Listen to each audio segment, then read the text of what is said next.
Hello, everybody, and welcome back to the Zero Hour. You know, a new friend was asking me this week, how do I stay involved with politics? He's involved with politics too. And he was saying, how do you stay involved with politics and keep up with what's going on in that world without getting angry or bitter or cynical? Man, did he pick the wrong week to ask me that.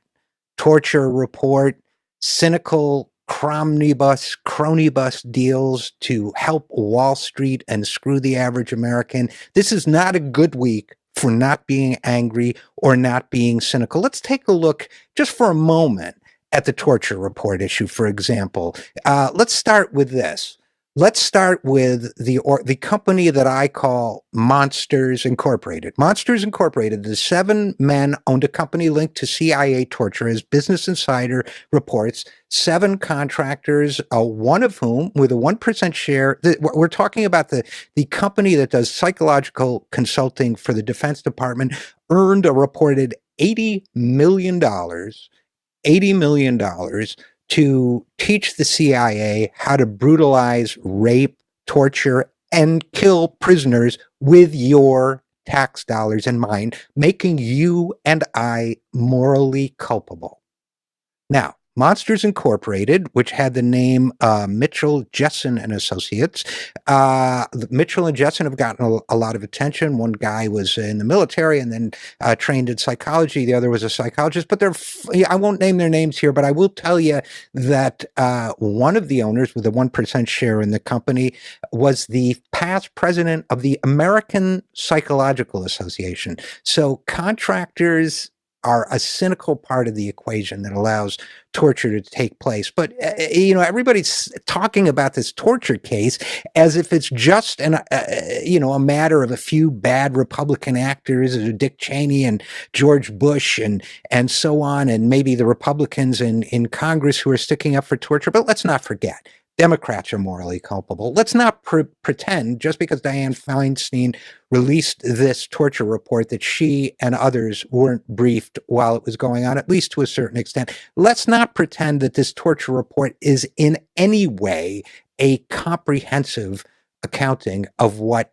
we as a government and as a people did to these individuals, some of whom, dozens of whom, according to reports, were absolutely innocent. Okay, so let's just take a quick look at 16 of the torture practices we were permitted to learn about in this heavily redacted report. We have rectal feeding. Now, rectal feeding is not a way to nourish somebody. People do not absorb food through the rectum.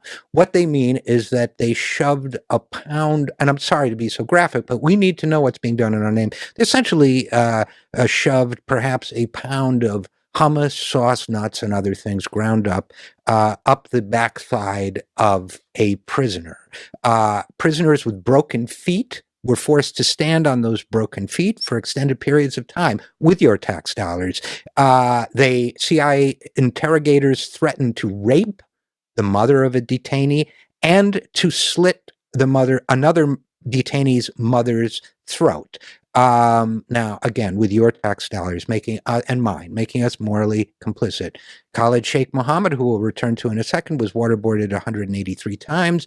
Abu Zubaydah lost his left eye in CIA custody, causing the CIA to issue a note pointing out that we don't want him to lose his left eye because then he cannot identify suspects. The CIA was asked whether to proceed in cases where they knew that detainees would have their health further damaged by additional torture, and were told to go ahead. Specifically, Abu Zubaydah said his interrogators were told torture takes precedence over his medical care following what I believe was a gunshot wound. Detainees were kept awake without interruption for more than a week.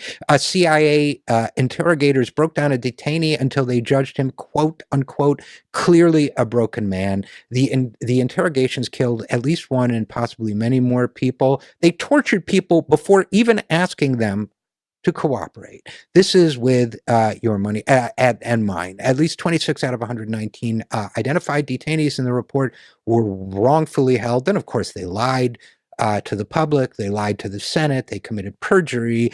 They allowed people to participate in the program with a known history of rape, which, of course, was, in fact, not an oversight. It was a job qualification in this case because rectal hydration, that is the forcible inserting of water, rectal feeding, that is the forcible insertion of food, is a form of rape. Now, we'll close this portion of the discussion by talking about Abu Zubaydah, who is so broken by them. Now, he was a very, presumably a bad guy, but the interrogator, he was trained so that when the interrogator raised his eyebrow, that Abu Zubaydah, without being told, would walk on his own to the waterboarding table and sit down. And then when the interrogator snapped his fingers twice, he would lie flat on the waterboard. This was part of breaking his will, for which, I might add, we got no actionable intelligence, and for which we have managed to recruit a number of additional terrorists with the horrifying amorality of our own program. Now, let me just close with this. This is a moral crisis that involves all of us. What did your president and mine do? He refused to take sides. He said, a senior administration official said, we are not going to engage in this debate.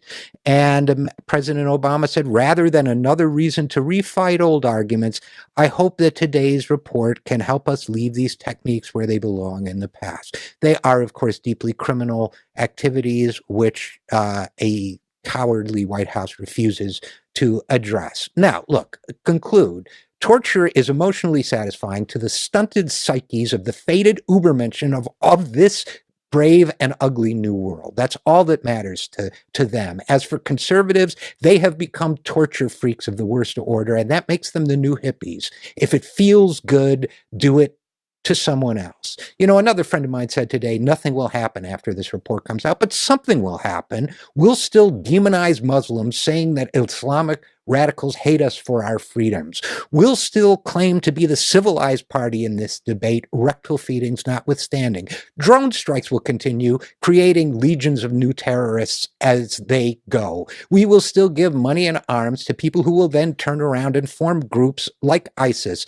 Michael Hayden will still make millions of dollars with his corporate deals for defense contracts, and we will continue to call other countries and people barbaric as justifications for bombing and torturing them. So we can't really say nothing will happen, can we? I'm Richard RJ Eskow, and this is The Zero Hour.